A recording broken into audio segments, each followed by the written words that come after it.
Hey folks, welcome to the second round of Safer Explorations of Sexy Spaces. If you haven't seen the first round, I would really encourage you to pause this for a moment, go back, check out that first video. You'll find the link below. It's kind of where I get into what I mean when I say sexy spaces and what I mean by safer explorations. So it'll kind of bring you up to speed before we get into this video. Last time we talked about our kind of physical safety in sexy spaces and interacting with our fellow humans, and now we're going to talk about our emotional safety in sexy spaces. And you might be like, emotional safety, why is that even important? Well, most people actually need a certain amount of emotional safety, that is, like things that make them feel secure in and of themselves, in order to be comfortable enough and confident enough to go out and explore something new.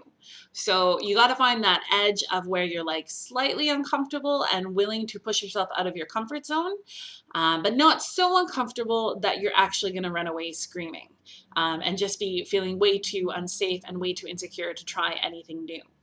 Um, your concept of emotional safety in a space can also make or break that space for you when it's actually completely neutral. So to give an example from real life, I run a munch in Toronto, and it regularly has 60 to 80 people out at it. And some people, when they come in and they have a fine night, nothing particularly good happens, nothing particularly bad happens, but the sheer amount of people interacting in that space makes them feel really unsafe. Maybe they're introverted, maybe they're super shy, maybe they've had a headache all day, but for any reason, even though nothing particularly good or bad has happened, they felt so unsafe, they were emotionally unsafe, and the experience is kind of negative and they don't want to come back. Other people can have the exact same experience, but they're feeling really emotionally confident, really emotionally secure, and really emotionally safe. And then they're like, oh yeah, it was a fine night. I didn't, nothing good happened, nothing bad happened, but I feel safe, I feel confident in the space, and I'm going to go back and continue exploring. So figuring out what makes you feel safe is just that, figuring out what makes you feel secure, what makes you feel confident. I'm going to use some examples from my own life just to illustrate points.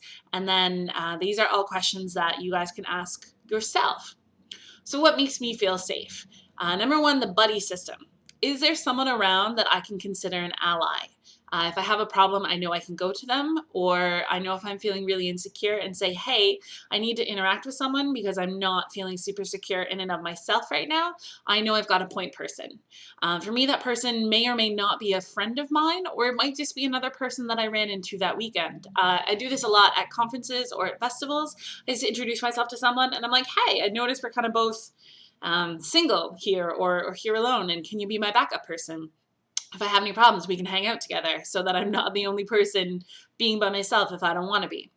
If you're in a couple, then you've already got a backup person, which is kind of awesome. If you're in a triad, you've got multiple backup people.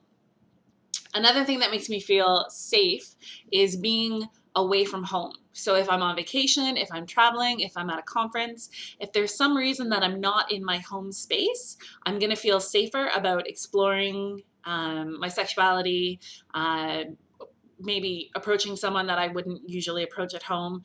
And the reason that makes me feel safer is because if I make a complete fool out of myself, it doesn't follow me home. It's not my home territory. I can just pretend it never happened. I can tell everyone my name was Rachel and no one will know when I go home that I made an idiot of myself this weekend. That makes me feel safe. So if I'm in a space with my friends or if I'm out with my friends, separating myself from them physically helps me feel safer when I'm about to take a risk. Number three is, do I expect the other people around me to respect my boundaries? That's something that really makes or breaks how emotionally safe I feel in a space. If the people around me, I think, are respectful of my boundaries and they're going to let me set the schedule of exploration, that's great. That makes me feel secure. If they aren't going to let me set the schedule and they're really going to try and push me to work on their agenda, I'm going to feel a lot less safe.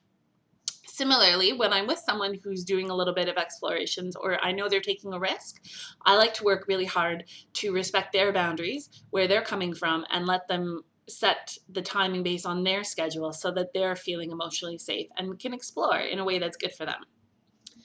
So if you see yourself ever out at a space and you run into someone who's maybe standing in the corner or looking really shy, looking really awkward, you've probably come across someone who's experiencing kind of like a little emotional unsafety. So here is a way that you can help them out so that they can have a positive experience while they're out exploring. Just walk up to them, introduce yourself, and ask if they want some company. It's really that simple. Just be like, hi, I noticed you're standing alone. Would you like some company, or are you kind of happy chilling by yourself right now? And then let them explain where they're at and whether or not they want company. If they do, join them. If they don't, that's cool. Let them have their space. Often when you're dealing with introverts, they don't want to jump into an entire conversation. So having that one-on-one connection can make them feel really safe. Similarly, if you're dealing with extroverts, but they don't know anyone, because extrovert doesn't necessarily mean that you're shy or not shy, right? It's just your ability to interact with people, and how well you do with groups and whether or not that's something that energizes you or doesn't. So if you find yourself with someone who is an extrovert, you can offer to introduce them around to people and kind of build some connections for them so it's less taxing on their emotional state to go out and introduce themselves to a bunch of people. Basically, you're marking yourself as an ally for someone new in the space. So they know if they have any problems, if they're feeling emotionally unsafe, they can come to you and you have their back. So I hope that answers some of your questions about how we do emotional safety in sexy spaces. And if you guys have any questions or feedback about that, as always, feel free to leave them in the comments below.